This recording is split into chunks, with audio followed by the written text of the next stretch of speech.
When I look at this controller, I have PTSD from the Evo controller that I did some time ago. I'm Rio Gion and welcome to the channel.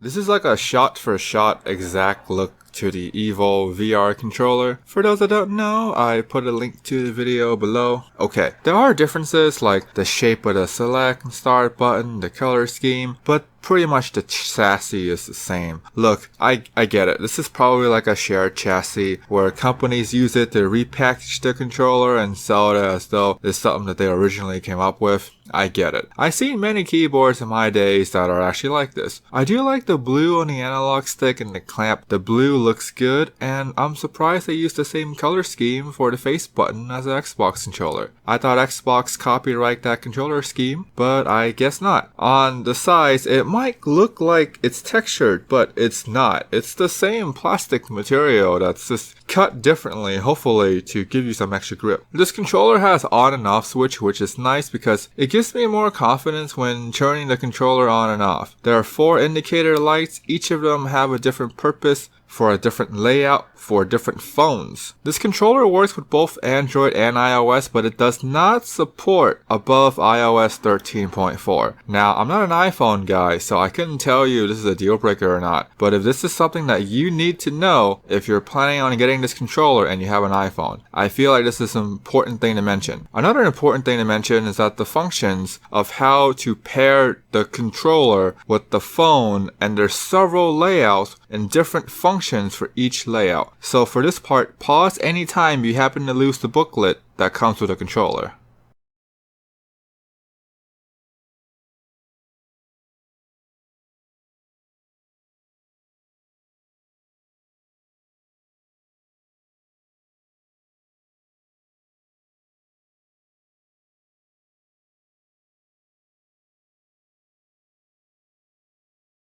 The face button feels tactile enough and does make a sound when you press them, which is nice because it gives you a level of confidence when using it. The same can be said with the D-pad, which clicks with every press. Also the R1 and L1. The select and start buttons are kinda mushy, but chances are you won't be using them that much. The analog sticks feel direct, but they're also pretty hard to press, so not sure how often you would use the L3 and R3 functions. The R2 and L2 feels really light, like there are times when I feel like I'm not sure if I press them. There's very little resistance during the bounce back, so might not be as good when it comes to something like racing games. The controllers feel light, which is fine, but if you have a heavy phone, it will feel pretty top heavy when you put the phone on the controller. Anyways, here's what the controller sounds like.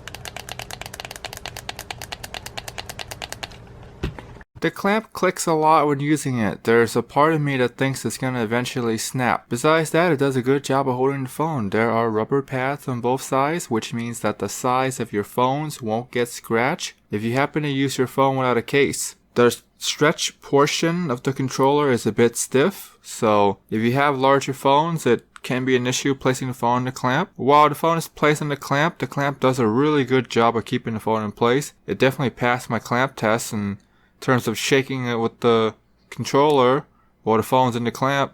Overall, I really do like this clamp.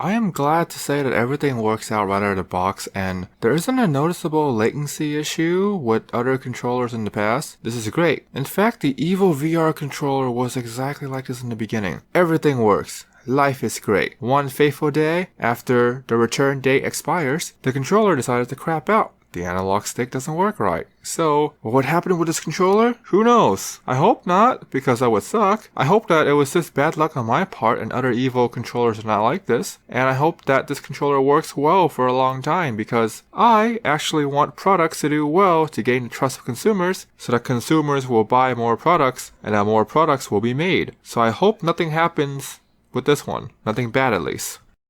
This controller has a 350 milliamp battery, which is rated for 10 hours or above after a full charge. I think this is good enough for road trips, but chances are if you're going on a road trip, assuming COVID is over, then chances are you brought a power bank, so this shouldn't be that big of a deal. The battery life seems fine to me. Typically, I would use the controller for a week, then charge. So for me, it's fine. If you game 10 plus hours a day on mobile, then battery life might be an issue for you, so keep that in mind.